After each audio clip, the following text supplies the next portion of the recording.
Welcome to the Conscious Pivot Podcast with international speaker, business mentor, best-selling author of Pivot, and your host, Adam Markell. The Conscious Pivot shares the stories and wisdom of people who have successfully reinvented some area of their business and personal life. You'll gain powerful insights into how you can fully embrace new opportunities, increase your performance, and master the art and science of innovation and resilience. So please join Adam as he guides you on your conscious pivot. Hey, everybody. Welcome back to another episode of the Conscious Pivot Podcast. I'm your host, Adam Markell, and I am feeling incredibly blessed in this moment. I just have had a lovely day and have had a lot of time to be present with my thoughts today, to feel my body and to get guidance from my body about things that are happening in my life at the moment, as well as just the guidance to know how I want to respond in the moment, including with what I say. So I've had an opportunity to speak to a number of people already today, and I've just enjoyed all those conversations. And in the moments that follow, I'm going to get to have an incredible conversation with somebody who is very interesting, incredibly vivacious, and just a wonderful, wonderful human. And I think you're all going to be massively inspired by her story. You'll find her very funny, I think, as well. And there'll be just so many things that you'll gain from what we're about to do. So I'll start with a question, and then that'll lead us in. We're going to start a little bit differently. So have you ever wondered what it would be like to hurtle down a mountain on two skis at speeds of up to 70 miles an hour, virtually blind, relying on verbal cues from your guide a few feet in front of you? This is what Danelle Umstead does every single day. And that's who's our guest today on the Conscious Pivot Podcast. Danelle, how are you? It's great to have you on the show. I'm good. I'm excited to be on your podcast with you today. So thank you so much for having me. Way cool. And my name is spelt Danielle, but it's spelt without an I. And I tell everybody that's because I can't see. And that's it? That's it. Got no eye in my name. Got no eye, so I can't see. Maybe if my mom put that I in there, I would have been better off. But, No, interesting. Without sight, though, I feel like I have more blessings because I learned who people are truly without seeing them. Yeah. And you're in beautiful Park City, Utah right now, right? Park City, Utah, with a lot of snow, and the Sundance is going on this time, and it's nice and busy and snowy and beautiful. I love where I live. I'm so blessed every day. My wife, Randy, and I, we got to spend some time in, we spent a number of trips. We've been to parks, to Salt Lake City a number of times, but Park City only once. We went to the Sundance Film Festival, and we went into Park City, and we were actually staying at that little property that Robert Redford owns. That's, sort of in this, I guess it's where the Sundance thing began. Yeah, in Sundance, yeah. In Sundance itself. Mm-hmm. And then we went into Park City and experienced the energy, the excitement, and the traffic. And I got to tell you, it was, I haven't thought about this in a while, but on the way back from our day/evening of eating and drinking and everything else, in Park City, we were driving back to Sundance, and I was on the highway. I got pulled over. I got pulled over for speeding. I had to rent a car and everything. And I just remember that the police officer, I can't remember if he was a state or a local officer, but he looked like he could have been my kid. I mean, he looked like about 16 years old or something. And I went back, and he took my license and registration, went back to his car, and I said to my wife, I go, I'm totally getting a ticket. so getting a ticket. He came back. He was just the nicest, just like, I mean, it's weird to say this about a cop, but he's just a sweet young man. And I think he realized, you know what, this is a tourist. This is somebody out here.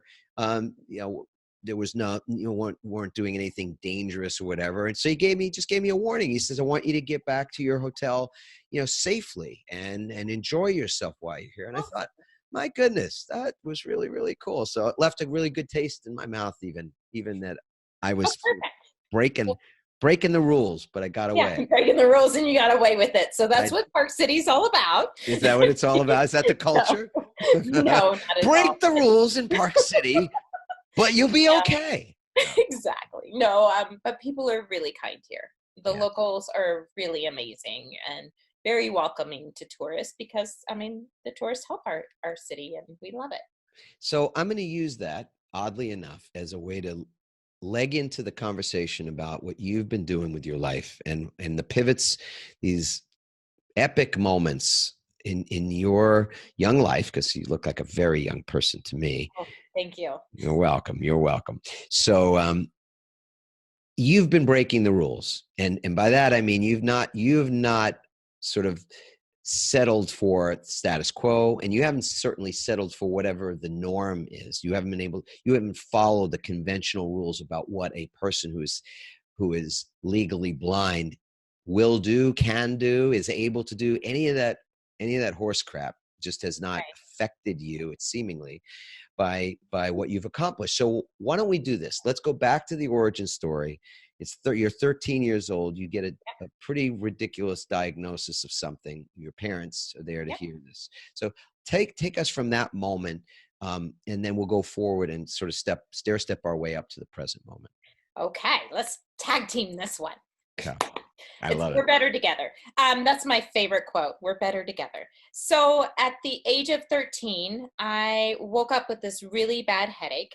And I had these headaches a lot. It was like a piercing pain in my head.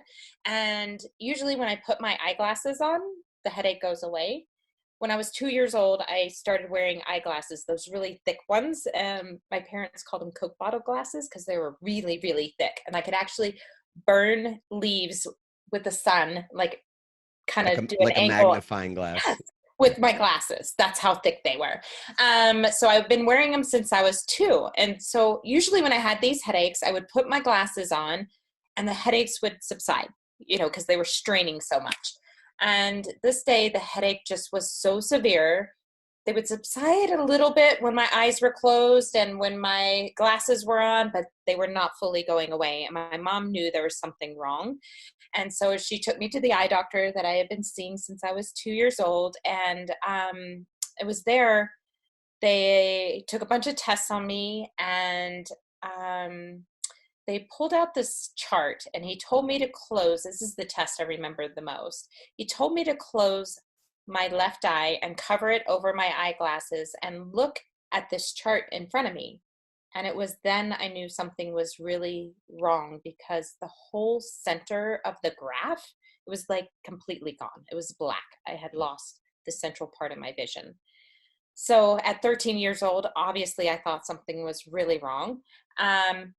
And a few weeks later, after a bunch of tests, the doctor gave me and my mom the diagnosis that I have an eye disease called retinitis pigmentosa, but it has taken my central vision first. And he explained to me that this disease is a degenerative disease and I will eventually go completely blind. And he explained like it could happen tomorrow or it could happen 50 years from now. And he just didn't know, and there's no cure for it. So that was my prognosis at the age of 13 years old, when you're supposed to be thinking about boys and sports and having such a great time. I was worried about losing my sight. Yeah.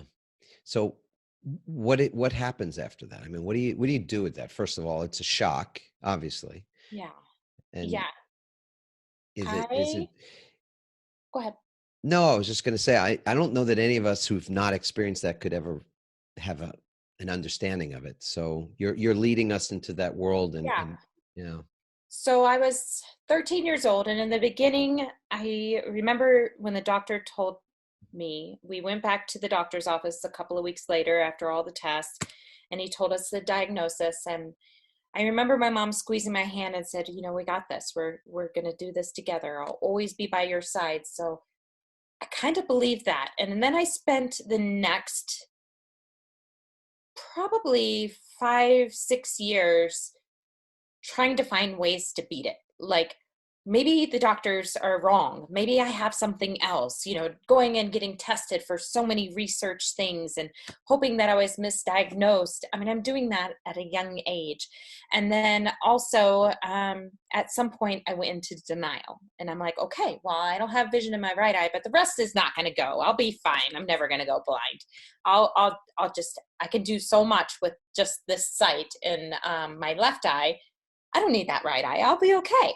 And so I continued playing sports. I loved soccer. Soccer was my favorite sport, and I was starting to get worse at the game, and I started not finding the ball anymore. I used to always listen to where the ball landed and then follow the people running, and it just got harder and harder, and I wasn't making teams. And, so I was starting to go down a slope where a teenager doesn't like to go. It's where you're not fitting in anywhere. And growing up with a disability, when I was growing up, I'm a lot older than you think. Growing up with a disability was really hard, and it wasn't socially acceptable. And, today you can find so many resources, a lot, and I think there's more to be had, but you can find so many resources to help you when you have a disability. And I didn't have that. So at 29, I had drove a car for a while, and I had a few things that I was able to do. I was 27, and my mom passed away from cancer.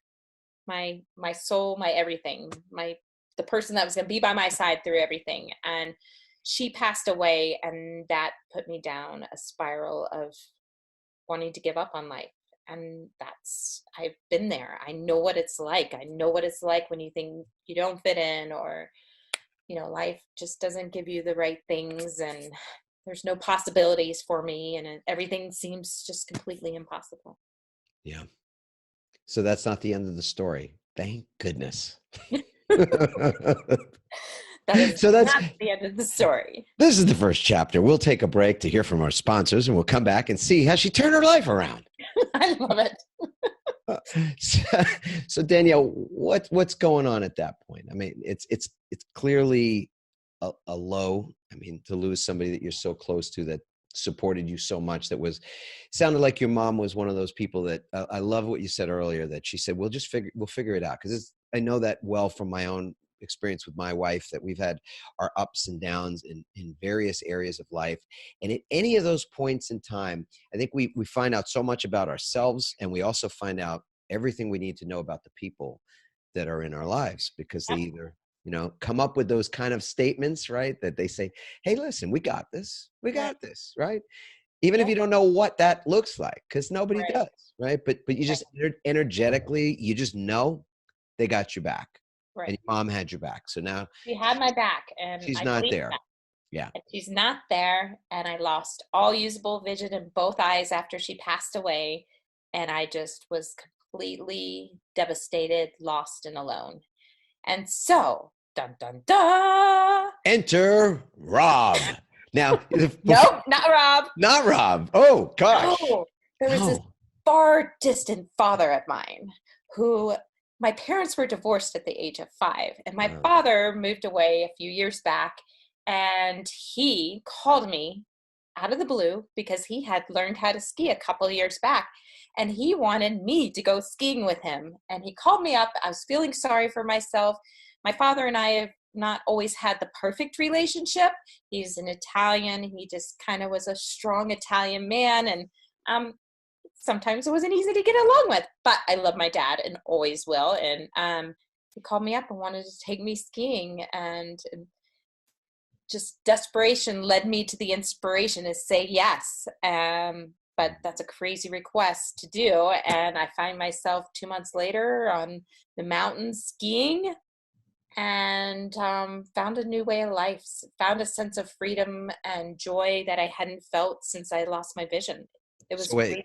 Let's just back up a second, because somebody's going, are you saying that we have somebody who's virtually blind, totally, skiing? Okay. So about that moment? Yeah. How'd that happen? How could that happen? I know. I thought the same thing, because again, I was like, this is going to be impossible, but was desperate to find a relationship and get close with my father. And if it took me going skiing with my dad, which was crazy, I was going to do it. And so we were at the top of the mountain, and I'll never forget, the instructor had taught us how to make some turns in the bunny hill and holding on to some straps and some bamboo. We'd hold on to it and ski together. And then we got to the top of the mountain, well, which was kind of like a bunny hill. And she told us that my father was going to ski in front of me, and he was going to call out commands and guide me down the mountain. Yeah. Turn by turn. And Wow. he wears a bright jacket, a bright orange bib over his jacket, because I can see if you're within a few feet of me. So you have to be pretty close. But it's only spots, so I can only see contrasting colors. And so he took off in front of me and started shouting commands. And I remember taking a deep breath before I left, and he started shouting these commands and going, what the hell am I doing? And as each turn came along, I would feel the wind in my face, and I could smell just the fresh air, and I could hear my dad calling these commands, and turn for turn, moment by moment, I just gained this unbelievable strength and power that gave me joy and freedom. And I told my father, and still tell him to this day, that I thank him every day for giving me a new life through sport. I was so lucky and blessed that he made that phone call, and that I was desperate enough to say yes. That moment led me to who and where I am today. Wow. Amazing. So dun da da da. Ta-da! Let's talk. So let's talk about UMass Amherst, because the great segue. Randy, my wife, and I met at University of Massachusetts. Oh, no way. In Amherst. And yeah, when I was doing a little research on you, I found that your Rob was a University of Massachusetts guy, right? Yes, big time. On the ski team, yeah. Yep. And he majored in zoology. In zoology. But he spent a semester at sea. It was super cool. He's an amazing guy, and he was a collegiate ski racer there. So he came from UMass, and he says he might be a masshole here and there, but he's my masshole. Rob and I love him to death. He's amazing. And I met Rob. After skiing with my dad that first time, I ended up moving to the mountains in New Mexico so I could ski all winter long, about a year later. And after a day of skiing with a girlfriend of mine, I asked her if she would go and have a drink with me at the Thunderbird Lodge and get something to eat. And we were standing at the bar, and we were waiting for our food as we were having our drink, and there was just this voice to my right, and there was just something different about this voice. And I said to my girlfriend, I'm like, hey, what does that guy look like? And it was Rob. And then he came and sat next to us and started talking. And I mean, seriously, he became my best friend first, and then the man of my dreams next. Like he was my best friend. I've never talked to somebody and been in depth and communicated so well with somebody. It's just amazing. And we got married at the top of the mountain in Utah at Snowbird. Yeah. And here in Park City, we lived in Park City. We moved to Park City a couple of years after we met. We got married at the top of Snowbird in our wedding clothes, and then we skied down together, and then he started guiding me ever since then. So it was in our vows, I always say. So your mom guide me for the rest of your life. So now Rob is my guide, and I've been skiing and got involved with racing, and had this passion at the age of 33 to become a Paralympian, and people told me it was impossible. And that made me go, you know what? I'm tired of thinking things are impossible. So Right. I went down that road once, and now I'm on this journey of making the impossible possible. Have you ever heard where people take impossible and break it down to I'm possible? Yes, I've seen that. It's way cool. It's way cool. They did it at the 2014 Sochi Games. They did it with a bunch of lights, and they broke it up, and it was said impossible, and they broke it up, and it was like, I'm possible. And that's just my dream for any female, any male, anybody with a disability or hardship. Anything's possible. you Yeah. know, so we're all possible and impossible. So I took it on, and I wanted to represent our country at the Paralympic Games, and Rob agreed to start guiding me. So he quit his job and started guiding me full time. And we were going to show the world that, you know, this old lady can do whatever she wants. And sorry, Yeah. yeah.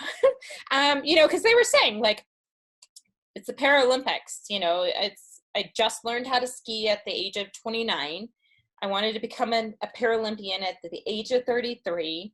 Most athletes have retired by that time. And so everybody was like, you know, you might have missed your window there. Another rule, right? Yes, Remember, we said you're a rule breaker, or I guess I said I was a rule breaker. Then I said you're Yeah, a rule breaker. good You one. are really a rule breaker. Yeah. Right.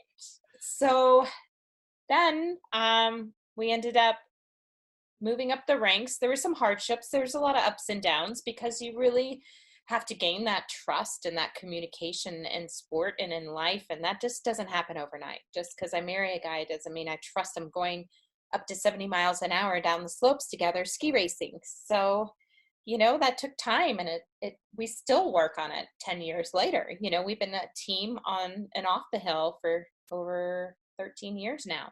And I think it's that long, maybe 12. And our communication is always changing, and we're always learning how to better ourselves as a team, and bringing that into our home lives. It's an amazing thing that we've done together. It's amazing reward that we can show people that anything is possible, no matter your age, your ability, no matter what it is. Break those rules. And we together have represented our country at 3 Paralympic Games and won 3 Paralympic bronze medals and lots of other stuff. We've lost a lot too. I mean, part of winning is understanding and learning how to lose. Yes. And we've lost more than we've won, but the winning just is the exciting part, that the hard work pays off. It's the journey that matters. Yes. You know, the trust piece. I'm thinking, because Randy and I were married this summer will be 31 years, and Wow. I know. What? You don't Thank sound you. it. Oh, you're so sweet. It's all about the voice. It's about, well, it was for you. It was love at first voice. Sound. Love at first sound. Yeah. Something like that, right? Yeah, for us in a marriage, any long-term relationship, trust is such a big deal. Like communication, the two things you mentioned, communication and trust. And so have the skills that you've honed on the slope to make sure you didn't run off the mountain or worse, I guess. Right. Have they helped you in your marriage? Have they helped you in your relationship? What can you say about that? Yes, I really believe that because we're such a strong team on the snow, it has made our marriage so simple. Our marriage is very easy. We know how to communicate. We know how to let things go. I mean, you have to let things go in everything, in sport and in life. Sometimes things happen and you just got to let it go. I'm the queen of letting it go. And, you know, the communication and trust, all of that we learned in sport translates into our marriage and our life together as husband and wife and parents. And that part's easy. We're lucky. We're very lucky. We do not fight. We just learn to let things go and communicate and work through it and move on. And go ahead. No, you please. And the trust there is challenged on a daily basis.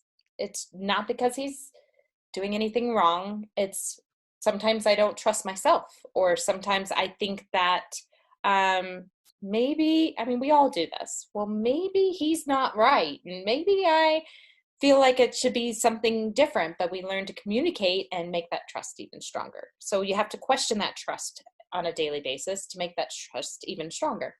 Yeah, exactly.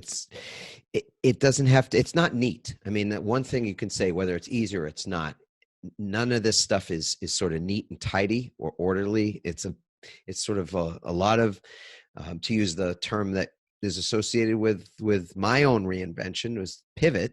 And it's these little micro changes, right? And on the slope, I would think that the degree, because I've skied, it's been a while since I've skied, and actually I'm going to tell a story I've never told before in just a second here about that. But the micro adjustments that you make on your skis have they have a huge impact, right? If you're just a little Absolutely. off, if you're just a little bit on one side or the other, or your Or balance is you're just in a your little. heels, or you don't have your hip hiked a little bit, or your chest isn't up. I mean, like, it's aerodynamics. I mean, there's a lot of little things. Yes. Yeah. Interesting. All right. So now I've promised I'll say this, but we haven't skied. We live in San Diego, and I've always been, I'm a Pisces, so I'm just sort of very comfortable around the water. I swim and surf and that kind of thing. But there was a point where, because just from an athletic standpoint, skiing is wonderful. The mountains are gorgeous. We still do that, but we were in college and we had met, and maybe we were dating for about a year. We went up to Stowe, Vermont. Oh, And yes. We know where that is. yeah, beautiful, Oh, ski area, ski resort. But the thing about a lot of, if anybody listening or watching this from the East Coast or has skied in that part of the world, it's sort of notorious for a few things. That, like, the ski conditions can be really crappy there, and it gets icy. And so here we spend the first day. We have this wonderful day. We're just bunny hilling it, and all that kind of thing. And then hot tub at night under the stars. I mean, it couldn't be going any better, right? Romantic and everything. And the next day I say to Randy, I go, I think we could take a little, more, get up the mountain a little bit, get on one of these other runs. And so there was one of these, it wasn't a black diamond or any crazy stuff like that, but it was one of these meandering runs. It was probably, 14 or 15 miles long. And it was probably middle of the road in terms of its, just what was required to be on it. And it was kind of narrow and stuff. And we're coming around a turn, and I'm behind her. I'm not in front of my wife at this point. I'm behind, and she's in front of me. And all of a sudden I hear this yelp because she's entangled with a guy who's standing. Some knucklehead was sort of standing right in the middle of the slope. oh, yeah. You've seen that before. Yeah. And she's a new skier, and she's trying to stop using the silly, the snow plow is the only thing you learn at the beginning, right? And she gets French fries, pizza. That's a pizza. Oh yeah, all of that. And she tears her ACL, and the sound, I'll never forget the sound that came out of her. I've never heard it. She's had 4 kids. I've seen some rough stuff, but I've had never to this day heard a sound like the sound of that. And I remember we were in the hospital that night. So yeah, we haven't been on skis. We went to Aspen for like some birthday of mine once, and I skied with my brother, but have not spent any time skiing since then. And she hasn't been back on the skis. We need to get her back on the skis. Well, what's really cool is that she ended up getting a botched, bad surgery afterward. And so her knee was kind of never the same until just about 3 years ago, when we found a new sports medicine doctor that said, "Hey, I can get this fixed for you." And she trusted in him. She had the faith, because the first one was so rough. The rehab was the worst part of it. But ultimately, yeah, she had this new surgery, and she's 100%. And now I am not going to suggest that she get up on skis. That'll be somebody else or her on her own. But yeah, I'm challenging her now to get back out there and show those skis how to do it. Yes, she can come ski with a blind girl. She might feel safe. I think that's the way to go. If she's going to get up on skis, gonna go ski with a blind girl. And that's probably like, I'm totally out. And 100% accurate. She'll trust that before she will trust me on a slope. So yeah, right. Oh my goodness, trust is so important. And I'm telling that story in part because of that. What I violated that day, because we got married maybe 2 or 3 years later. And to this day, this is like 34, 35 years later now, as I'm saying this, I violated her trust. She didn't really want to go. She didn't really think she was ready to. And I was kind of pushing her, and maybe even, guilting her into doing something to stretch her a little bit, that I knew I could do, but she didn't know she could do. And that's what hurt. That was the part, that was the more lasting pain, was the fact that I had violated her trust in me. And that's, that's one of those things that is so important. It's important in every kind of relationship, in business. Yeah, I want to say something about that, though, because Rob does that every day. He does. He has to push the boundaries and kind of violate that trust. And I'm thankful that he has the courage and he has the ability to see that in me that I don't see in myself. So I understand where you're coming from, but also you probably believed that she could do it and was encouraging her. You weren't doing it on a vicious, like, I can do this, but you can't, type of thing. And hey, you don't know me well enough to say that's funny. Sinister. But I feel like we have to do that for one another, to push each other to do things beyond our comfort zone, or we will never get out of our comfort zone. And unless we get out of our comfort zone, we won't see what we're capable of. That's a wonderful reframe. And Yes. And it's another way to look at it as well. Yes. Because, and I say that too, because part of what you explain, marriage relationships, they're tough at times. As you say, you go through those ups and downs, and very much just like a mountain, there's the hills and the valleys. So, and one of the things that was important to me in certainly our relationship going forward from that point was that you really could trust me. Right. And so that was something that I wanted to make sure was never in question again. Aww, well, it's just one of those things, when we know we've got a bit of a weak point in something, there's something there that's, we put more attention to it, give it more energy, more love, then you nurture it. You nurture it. Exactly. And you know that because you're a mommy. Yes. So it's one of those things that moms model really well, I think. And dads too. So you didn't stop with the Olympics. You didn't stop with winning medals and all that kind of thing. You were a participant, a contestant on a pretty famous show people really love, right? Yes, I was. What was that like? Dun, dun, dun, dun. There's yet one more surprise. I was the first blind contestant on Dancing with the Stars, and it was season 28, which was the 2018 season. And it was quite a challenge. I learned how to ski race in a lot of years. Learning how to dance in a couple of weeks was a very big challenge, and taking on a new partner that I need to trust and communicate with and, use all these skills that I had so many years to work on. And now I had to do it in a very short period of time with a total stranger. And it was a hard task. I had never danced before in my life. Never. Well, really? I've done the shake your booty like I do all the time, but no, I didn't even understand how many muscle groups you use. Wow. Little muscle groups, not the same muscle groups as skiing that you use on the dance floor. And it was a lot of ups and downs on that, but it was a remarkable. When that first dance came out, it was to my my motivational song.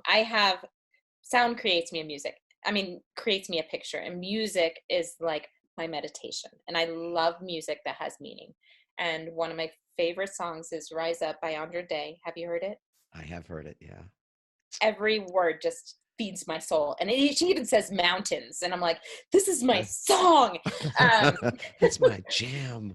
It is. So I listen to it actually every day. It's like my motivating song to get going. And some people need quiet, and I need a song with my coffee. And so we danced to that song for the first time, and it was my request, and we got the okay to do it. And just showing America what we all are capable of, and what just hard work and determination can get you. It was a beautiful thing. And just showing people that people with a disability, a visual disability, are capable of many things. And I was one of those people that doubted people like me. I was the biggest doubter. I mean, when I was diagnosed and learned that possibly I could go blind, I pretty much was like, that's the end of my world. And now I'm redefining what it's like to be a visually impaired person and a person with a visual disability, and actually want to promote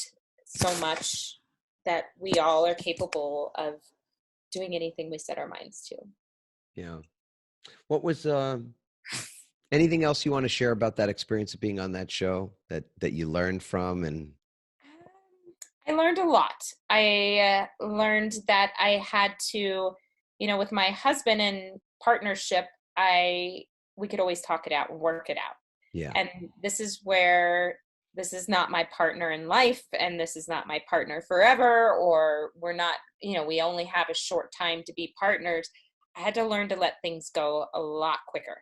Like, yeah, and I had to learn how to smile when I didn't really agree with situations. And he had to do the same. Like, he never taught anybody with a disability. And I'm a very happy individual, and I like to have a smile on my face, even when things are going bad, probably more when things are going bad, because I just have got to find the best out of everything. And so I think that was a little hard for my partner to realize that I'm very serious about what I do, but I have to enjoy it. And yeah. so I was always laughing about everything and trying to make him smile. And I think he enjoyed it at the end. But just allowing yourself, even if your partner or somebody you're working with in business or in life, even if you don't agree on everything, you can find a way, you can find a common ground to work together. And that's Yes. where that communication and trust you can build. Yeah. Did you have a favorite judge? Yes, Carrie. She's the uh, best. She's just a sweetheart. And just a sweetheart, right? Yeah. she is. And I feel like she's a very motivational person. I think she's very warm and genuine, and I just love to surround myself by people like that. I wish that I got to know her a little bit more. Yeah. But People that want to see you succeed. Like yes, that's what they're looking yes, for. Yeah. yes, Even when you can, as you say, sometimes you can't see it yourself. yes, Yeah. exactly. Wow. So cool. So Danielle, you have such a fascinating life and philosophy. I know you share these messages, right? You speak and share I do. your I story speak with people. all over the world, and I share my story and, talk to companies and motivational speaking about trust and communication and about living your impossible. Yes. And I love it. I love inspiring others. If I just inspire one person in each crowd, and I hope I do more than one, but if I just inspire one, I know I'm making a difference. Yeah, that that you just put your finger on something we share when we train speakers as well, people that do TED Talks and also to speak and do what you do, travel and Right. get paid and keynote and that kind of thing. And often that's the one thing that can ground anybody is if I could just reach one person in this audience. If one person was meant to hear what I have to say today, You that made a difference. you It made a was all difference. worth it. Yes, exactly. Everything, Yeah. everything. Well, you've made a huge difference with us today. I want to ask you these final questions about resilience because you are a model of that. So, first of all, how do you define resilience? How do I define resilience? I would say resilience has to start within. You have to believe in yourself. You have to trust yourself. To be resilient, you have to have the inner strength. And that's something that has to be practiced every day. And so just never give up on yourself and never give in to anything that may not be the best. Beautiful. And what's one ritual that you have as a matter of sort of daily practices that keeps you resilient? I think my mornings are my daily practice, and that keeps me resilient and grounded of who I really am. Who cares if I've been on Dancing with the Stars and won a ton of medals and blah, blah, blah. I am a good person with the biggest heart and a smile on her face. I am a person that cares about others, and my daily practice would be waking up each morning and being thankful. I say thanks every single morning for what is good in my life. Yeah. Wow. Well, we can't get a better coming together of energy, I guess, or intentions than with this one. My TED Talk was about this one waking ritual. That's just your ritual. It's the exact same thing. Take 10 Yeah. seconds, put your feet on the floor, feel grateful, feel appreciation for yourself. You have to.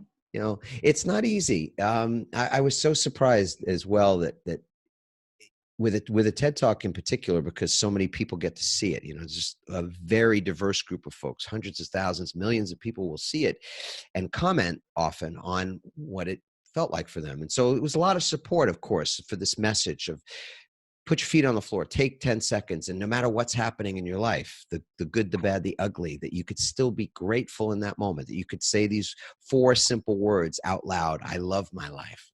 I love my life. I love my life. That also produced a lot of folks that pushed back, that crossed their arms and, said, hey, if you knew what my life was like, if you understood what I was dealing with, you wouldn't love your life either. And it really is quite telling, because I think for things to change, for anything to get better in our lives, the seeds of that change will always start with us. The seeds of that change will always begin with our thinking, and in sequential order. The first seed that you will plant every single day will be the seed that you plant upon waking. So your waking ritual is that much more important than almost anything else. And so I really appreciate both the dovetailing of what is important to both of us and our messages, and to have you as a guest on the show today. Danelle, I appreciate you having me and dealing with my smile the whole time.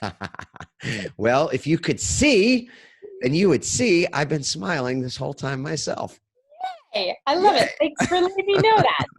You could have been just like a frowning, like, I know. God, she won't stop talking. Yes, I've had some ugh moments for sure. Right. Hopefully not with me. No, you are utterly amazing. I'm honored to be on your show, and I appreciate you inviting me. Yes, one beautiful being. Thank you so much. Everybody, please leave a comment, of course. Let us know what your thoughts are. And you can find out more information about all the amazing things that Danelle Umstead is doing in our show notes, including website, all that kind of thing will be there for you. And we'll say ciao for now. Thanks for listening, everyone. We hope you now have the tools and greater insights to navigate your own pivot. Help us inspire others by sharing this episode and leaving your comments over at adammarkel.com/podcasts. For more tips, strategies, and support as you consciously pivot into a new business and lifestyle you love, join our Pivot community on Facebook at pivotfb.com.